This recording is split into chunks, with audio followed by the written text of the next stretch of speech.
We're joined by Micky van der Ven, who's probably just scored goal of the season, maybe one of the greatest ever Tottenham Champions League goals we've seen here at the stadium. Micky, let's just start with your goal tonight. Tell us how you saw it.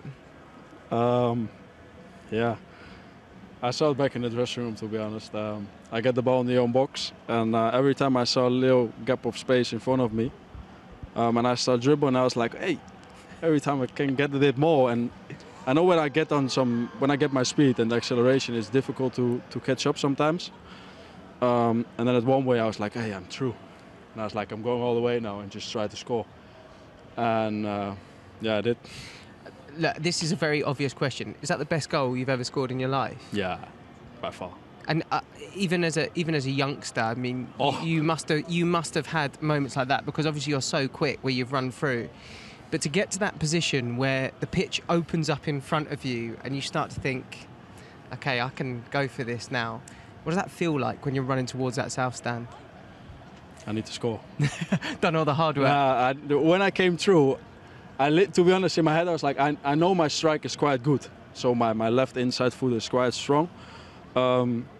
But yeah, at this point, you're just in your head, you're like, I need to score this one, man. I was amazed at the celebration as well. You sprinted off into the corner. Yeah, that adrenaline just must be just, I kept going. And then the guys there, I saw Kev standing there celebrating. So that was nice to see. Now, you would have seen Sonny's goal, right?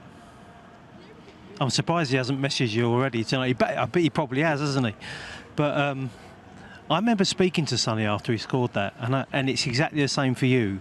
You've run 80 yards, 90 yards, you're in front of goal, and all of a sudden it dawns on you, I have to score now, because you were so precise with your finish. And it's exactly the same how Sonny was. He almost slowed himself up to make sure he got that connection and finish. There's no point running 90 yards and missing, is there? No, You've got to score at the end of it. That was the thing, at the last point when you arrived at the box, you're just like, nah, I need to finish this one. And I don't know what another teammate was next to me, I don't know who it was, and I know their centre back was in the middle, and of course at one point he needs to make a decision. And I was like, nah, I keep going all the way now and just try to shoot a short corner. And to be honest, I haven't seen it go in. I just heard everyone celebrating, so I knew it's a real crisp, good finish. Anyway, look, we needed that tonight, didn't we? I mean, that was good. That was good. That's just what we all needed, wasn't it? Yeah, a really important one. We had a tough one at the weekend, of course, the derby against Chelsea that we lost. Bad performance from our side, and we knew it. We all knew it. Everybody was gutted after the Chelsea game and the next two games as well. Of course, we need to switch on because we needed to play Copenhagen at home, but we were gutted. I can tell you now, the atmosphere was not really good. But yeah, we bounced back in a perfect way, I would say. We had a really good performance today, even when Brennan got sent off. It's really difficult at that point when you're like, okay, 10 men. I think it was 30 minutes ago or something, so that's quite a long time. And can get you some trouble, but I think we our head was still cool after that point, and I think we did really well. What happened there? I mean, it was so interesting that the game got quite open, but it also felt that we found a level of physicality and intensity in that period as well. What happened on the pitch? Yeah, we know we can't really press anymore because you're with 10, so it's really difficult to step through, because every time, of course, there's one man free of them.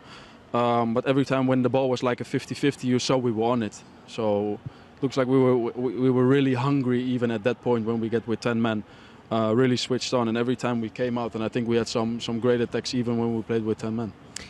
Just finally, Micky, I'm intrigued to know as well, once that goal went in, did you feel, I mean, it was very much the case for us watching on, but it felt like the stadium, there was kind of like a bit of a, like everyone could enjoy it, everyone was starting to absolutely love it, the atmosphere lifted in the ground. You feel it on the pitch as well?